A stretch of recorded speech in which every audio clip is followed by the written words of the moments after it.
Now, from WYDC TV, this is Big Fox News at 10. Tonight, more than 164,000 Johnson & Johnson COVID-19 vaccine doses are on their way to the state of New York. This after the FDA approved the one-dose shot for emergency use over the weekend. Big Fox News' Matt Kleindienst explores how this will improve vaccine distribution in the southern tier. Good evening. The Steuben County Health Director says the Johnson & Johnson vaccine will give more options to residents and hopes to have the vaccine available for people sometime next week. We are very excited to have this third vaccine as an option for people in the community. After several days of review, the Johnson & Johnson vaccine was given authorization and is now being shipped across the country. Darlene Smith says the new vaccine could be more convenient to some residents, given that it's a one-dose vaccine. The seniors over at the age of 65, I think they may appreciate only having to travel once to get their vaccine, especially if transportation is a problem, as it often is for many seniors. Another population I think it would be helpful for is, anyone who's fairly transient. While the vaccine is shown to be less effective than Pfizer and Moderna in preventing transmission, the Johnson & Johnson vaccine is shown to be fully effective against severe infection and death. That should hopefully be an encouragement to anyone who is a little bit on the fence about what to do, that might just be enough to sway them to go ahead. Smith says she's ordered hundreds of doses of the vaccine and hopes to distribute them by next week. Once I receive it, I will have a vaccination clinic set up within a matter of just a couple of days, and so it'll certainly shorten the time period for the recipient. Matt Kleindienst, Big Fox, WYDC in Corning. The CDC reports more than 75 million doses of the coronavirus vaccine have been administered as of Sunday. CDC data shows that nearly 50 million Americans have now received at least one dose of the vaccine. Around 25 million people have now been vaccinated with both shots. Currently, 1.7 million vaccine doses are being given a day in the U.S. based on the 7-day average. With the new Johnson & Johnson vaccine coming up online next week, the pace is expected to increase. As one president works to pass his first significant piece of legislation, his predecessor blasted the latest pandemic relief bill making its way through Congress. Ray Bogan has the latest on that, as well as how the stock market is responding. Stocks opened higher to start the week as the newly approved Johnson & Johnson vaccine gets shipped around the country and as the $1.9 trillion coronavirus relief bill approved in the House this weekend moves over to the Senate. The bill needs to be revised. There will be an opportunity for every member of the Senate to offer amendments. The package includes $1,400 stimulus checks, extends expanded unemployment, and provides billions for vaccines, supplies, and schools. But this Senate bill will not include a $15 minimum wage, nor a tax on large corporations that don't pay $15 an hour, which was considered a Plan B. I'd be concerned there about those corporations then outsourcing that work to smaller enterprises. That wouldn't be a penalty. We will win. We will win. At the Conservative Political Action Conference, former President Donald Trump criticized the bill and his successor, saying the $1.9 trillion plan is not needed to reopen schools. Mr. Trump pointed to the tens of billions left over from previous packages. Joe Biden sold out America's children to the teachers' unions. The former president also alluded to his future in politics, saying he'll support Republicans in the 2022 midterm elections and will not form a new party.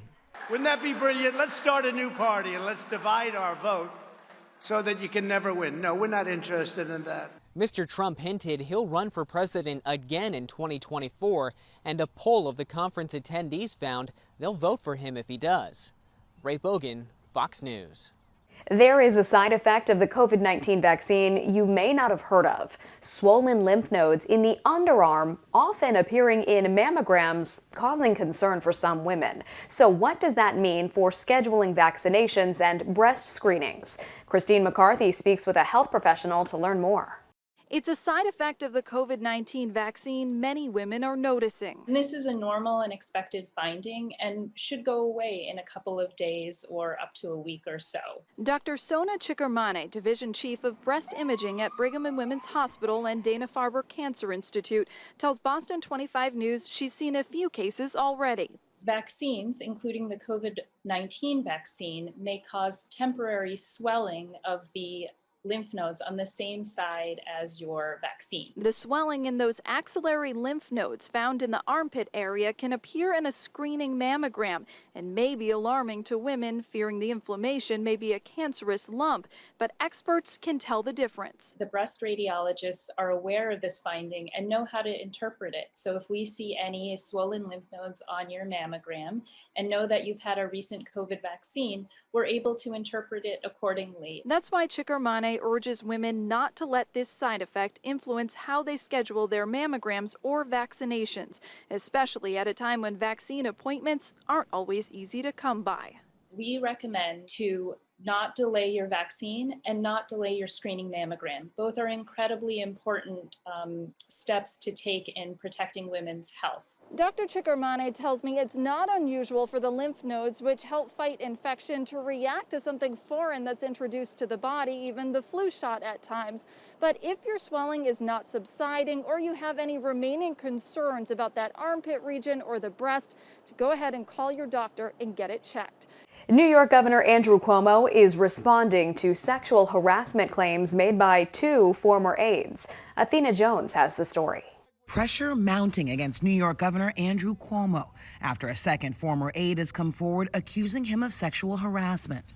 Cuomo addressing the allegations, writing in a statement, "I now understand that my interactions may have been insensitive or too personal, and that some of my comments, given my position, made others feel in ways I never intended. I acknowledge some of the things I have said have been misinterpreted as an unwanted flirtation. To the extent anyone felt that way, I am truly sorry about that." The statement in response to a former aide who came forward and recounted to the New York Times instances where she says the governor inappropriately questioned her about her sex life in a June conversation. Charlotte Bennett says Cuomo asked her such questions as if she was monogamous in her relationships and if she had sex with older men. Bennett tells the Times, "I understood that the governor wanted to sleep with me and felt horribly uncomfortable and scared," adding she was wondering how I was going to get out of it and assumed it was the end of my job. Cuomo denied Bennett's allegations in a statement Saturday. Bennett told the Times she reported the conversations to the governor's chief of staff and was transferred to another job. She left the governor's office in November. There should be an independent review of these allegations. They're serious. It was hard to read that story as a woman. Bennett's allegation came on the heels of former aide Lindsey Boylan's accusation last week. In a post online, Boylan says Cuomo asked her to play strip poker on his taxpayer-funded jet. In another instance, after a one-on-one briefing with the governor in 2018, she says she got up to leave and walked toward an open door. He stepped in front of her and kissed her on the lips. She writes, "I was in shock, but I kept walking." Cuomo denied Boylan's accusations in December when they first surfaced.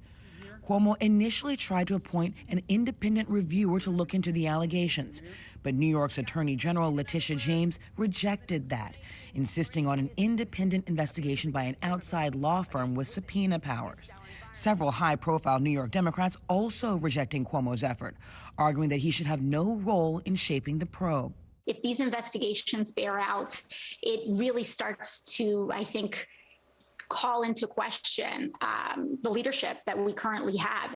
What would Wall Street be without the New York Stock Exchange? Well, the exchange is threatening to leave if New York state legislators move forward with a transfer tax. NYSE President Stacey Cunningham wrote about the issue in a Wednesday op-ed in the Wall Street Journal. She warned that the exchange may leave New York if lawmakers impose a transfer tax on stock sales. Cunningham wrote, quote, "History's lesson is clear. If you try to squeeze more revenue from financial firms, the business goes elsewhere." The NYSE and 25 others in the industry sent a letter last week to Governor Cuomo arguing against, quote, "reimposing any form of a New York State stock transaction tax." Corning's Centerway Square was just voted the best public square in the country. Centerway Square went up against 9 other town squares in the USA Today's 10 Best Reader's Choice Travel Awards. The Gaffer District Square topped public squares from major cities like New Orleans, Philadelphia, and Washington, D.C. Colleen Fabrizi of the Gaffer District says the award is a reflection of the city's appeal to residents and tourists alike. People do come from all over the world to our little city of Corning, and they walk away feeling like they have been to one of the most extraordinary places in the world. It is the type of city that can feel like anybody's hometown. Centerway Square has previously been named one of the 15 most beautiful town squares in America by Travel and Leisure magazine. Still ahead tonight, Johnson & Johnson's one-dose COVID-19 vaccine was given the green light over the weekend, but health experts worry Americans may turn up their noses at this vaccine. Hear why some say these vaccine comparisons aren't fair. Here's your local stock market update from Big Fox.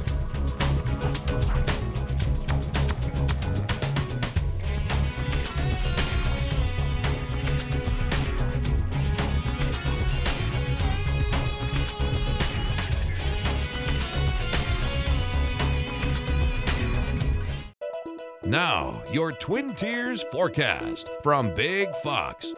Tonight's Big Fox forecast is brought to you by William Mattar. Good evening, everyone. I'm meteorologist Kim Walker with your weather update. Cooler today than it was yesterday. It's been a breezy day with gusts up to around 35 to 40 miles per hour across our area, making those temperatures feel so much colder. In Elmira, reporting about 5 degrees cooler. Corning around 5 as well. Bath around 5 degrees cooler. We do have a wind advisory in effect until tomorrow morning, and that's because sustained winds will be between 20 to 30 miles per hour, and gusts could be up to around 50 miles per hour in some of our areas. Impacts of it, there will be some tree limbs down, and it could cause some power outages as well. Wind speeds right now coming in from the west-northwest at around 10 to 20 miles per hour, and it is going to be a windy day on Tuesday. High pressure builds in behind the system that is moving out of our area, and it will result in very windy conditions. We're stuck in between these two systems, and it's going to be a chilly day as well. So here's a look at your planner for tomorrow. We're talking about readings that will be about 5 to 10 degrees cooler than yesterday. A blustery day, starting off with readings in the teens. It will feel like single digits. Some of you might even drop down to below 0 as far as those wind chills are concerned. Highs will be near the freezing mark, and then we drop back down into the 20s in the evening hours. As far as snow chances, most of that will be waning for tonight, and then moving into tomorrow, it is going to be a little bit more quiet, and I think there will be some sunshine peeking out as well. And then by Thursday morning, it looks like a few snow showers come in, maybe just a few flurries from Corning to Hornell early in the morning hours, and then that will give way to a little bit drier conditions by the end of the day on a Thursday. Cold night with lows in the teens. We're talking about 17 degrees in Corning, 15 in Elmira. And here's a look at your highs tomorrow. 33 degrees in Elmira, 34 in Corning. Colder in Perkinsville at 27 degrees, 31 below freezing in Hornell, and in Bath right at around 30 degrees. It will be breezy, so those temperatures will feel about 10 degrees cooler in the afternoon. Then we warm up to around 45 degrees on Wednesday. Drier conditions. It's not going to be quite as windy. We have another system coming in, and there could be some snow in the morning hours. That will give way to a little bit drier conditions on Thursday. Sunshine returns on Friday, but it's going to be a little bit colder with highs around 33 degrees. Moving into the weekend, we are expecting a little bit more cloud cover. There could be some snow or maybe even a few flurries on Saturday. But again, in the afternoon, we're going to warm up to around 36 degrees. 36 also on Sunday, and close to around 40 degrees by Monday. The U.S. now has 3 COVID-19 vaccines on the market. Johnson & Johnson's one-dose shot was given the green light over the weekend. But some health experts worry that Americans may turn up their noses at this latest vaccine. Mandy Gaither has more on why some say vaccine comparisons aren't fair in today's Health Minute. It's the latest weapon in the war on COVID-19, but in global trials, Johnson & Johnson's vaccine had a slightly lower efficacy rate than the other two on the U.S. market, fueling concerns that some may not want to get the one-dose shot. There are advantages and disadvantages of all the vaccines, and actually it's hard to compare them side by side because they were tested at different times. Johnson & Johnson's vaccine was tested in South Africa, where a variant believed to be more contagious was first identified. There, the vaccine showed a 64% efficacy overall. But in the U.S., the vaccine showed a 72% overall efficacy rate, and against severe forms of the disease, it's even higher, offering nearly 86% protection. The endpoint that I think really matters is the endpoint of preventing severe disease, especially severe enough disease that causes hospitalization and death, because ultimately that's what we care about. Johnson & Johnson's vaccine may also be effective against asymptomatic infection, but more research needs to be done. It's a small data set looking at asymptomatic transmission, but it does give increasing evidence that getting the vaccine prevents you not just from getting sick yourself, but probably also reduces your chance of spreading the virus to others too. So when it comes to which vaccine you should choose, whatever vaccine is made available to you. For Health Minute, I'm Mandy Gaither. Administrators at a Michigan elementary school are in the hot seat over the resignation of one of their special ed teachers. That teacher says she was reprimanded for suggesting a Black Lives Matter lesson during Black History Month. Diamond Daniels has the story. Today was my last day. Special ed teacher Caitlin Thomas is now out of a job. This after she resigned for being denied the opportunity to educate her students on topics surrounding Black history. I have students of color in my classroom, some of whom asked about questions about where they come from, their color, their culture. Thomas then researched and found the National Black Lives Matter at School kit endorsed by the National Education Association. Caitlin tells me when she sent the Black Lives Matter starter kit to administrators, they immediately shut it down. I believe they saw Black Lives Matter and panicked. That panic followed by a reprimand meeting. I was told that I violated 2 board policies that included communicating with the board directly and controversial topics. She says diversity is not the only thing the school considers controversial. The pandemic, sex ed,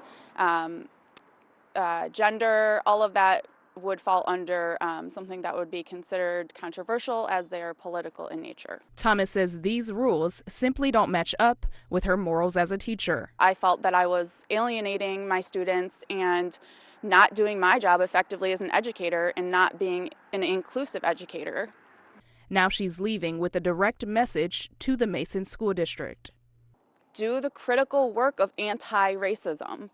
It's not just being not racist, it's being anti-racist and changing policies at the district level and implementing new curriculum across our district that supports and includes all of our students, even if it's only 1 or 2% of our students. An educator choosing principles over a paycheck.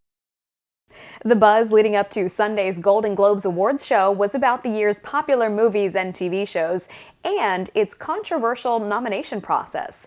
David Daniels has the highlights from the socially distanced ceremony. Even with stupid things, inclusivity is important, and there are no Black members of the Hollywood Foreign Press. Hosts Tina Fey in New York and Amy Poehler in Los Angeles began the 78th Golden Globe Awards chiding the HFPA, which promised a more inclusive future. Then gave the night's first 2 awards to Black actors, Daniel Kaluuya for Judas and the Black Messiah and John Boyega for Small Axe. Oh my God, are you kidding me? I think you made a mistake. No mistake, Jodie Foster won her first competitive Golden Globe in nearly 30 years, Best Motion Picture Supporting Actress for The Mauritanian. Thank you, CBC, for making the show in Canada. Thank you, Pop Network, for... Seriously. Catherine O'Hara's husband, Bo Welch, played her off as she accepted Best Actress in a TV Musical or Comedy for Schitt's Creek, which also won Best TV Series Musical or Comedy. Also winning a pair of big awards, Nomadland, Best Motion Picture Drama, and Best Director for Chloe Zhao, just the second woman to win that award. Borat subsequent movie film, Best Motion Picture, Musical or Comedy, and Best Actor for Sacha Baron Cohen, and The Queen's Gambit, Best TV Movie or Limited Series, and Best Actress in that category for Anya Taylor-Joy. What? Thank you so much. Emma Corrin's win kicked off a huge night for The Crown. She, Josh O'Connor, and Gillian Anderson all won Golden Globes for the series, which was also named Best TV Series Drama. I love all of you so much, and just Andra Day was overcome, winning Best Actress in a Motion Picture Drama for The United States versus Billie Holiday. And possibly the night's most emotional moment came when Chadwick Boseman's widow accepted his award for Best Actor in a Motion Picture Drama for Ma Rainey's Black Bottom. he would thank God. He would thank his parents. He would thank his ancestors for their guidance and their sacrifices. In Hollywood, I'm David Daniel. The family of legendary businessman Henry Ford is cleaning house. Ford's great-grandson is auctioning off 2 of the Ford vehicles from his family's personal collection. Barrett Jackson Auction Company is selling the family's 1947 Ford Super Deluxe Custom Woody Wagon and their 1958 Edsel Bermuda wagon. The great-grandson, Edsel B. Ford II, will autograph the vehicles. Neither car will have a minimum bid. The auction is set to take place March 27th. In Florida, a beloved pet dog vanished under shady circumstances this week, but a microchip helped reunite the owner and her best friend. Ari Haight has the story. I don't know what I would do without her. I don't think I would ever find a dog as great as she is. Susan Farcia has only had Marley for about a year. She's so loving. She loves to be scratched on the belly. But the bond they share is evident. This week, Susan had to go away, so the Palm Beach Gardens woman found a pet sitter for Marley. But it doesn't seem like the sitter did too much sitting. On Wednesday, someone found Marley wandering through the Shores community in Jupiter. No leash, no collar. That Good Samaritan brought Marley to Furry Friends Clinic. They found Marley does have a microchip, but the info was not updated. There probably was somebody out there searching frantically. They never gave up. There was enough information on the chip to lead them to another animal rescue who had Susan's name. From there, they used social media to track down Susan's friends, who called her to say Furry Friends had Marley. I immediately got all her paperwork and I got in the car and I went straight to Furry Friends. They brought the dog out. The dog leaped into her arms. It was a beautiful, tearful reunion, and we knew that they belonged together. When she saw me, she just totally ran up to me and was licking me and hugging me and was so happy, and I was crying. Marley was unharmed. She's home now, back with her human, who is back with her best friend. I'm so grateful to Furry Friends for bringing my baby back. It's a great success story about going the extra mile for animals and for people and bringing them together and having a happy ending, which is the best feeling in the world. We want to leave you with a smile tonight. An Iowa Girl Scout troop has shattered its cookie sales goal for 2021, selling an impressive 5,000 boxes. The girls are even more amazing themselves because they had to overcome a major obstacle. They are homeless. Despite COVID and the inability of going door to door this year because of the pandemic, the girls put on their sashes and went to work. Their original goal was 1,000 boxes of cookies and a box in all 50 states. Well, the money raised from cookie sales will help pay for the Girl Scouts field trips later this year. Good for them. From our whole team, thank you for joining us. We hope you have a great night.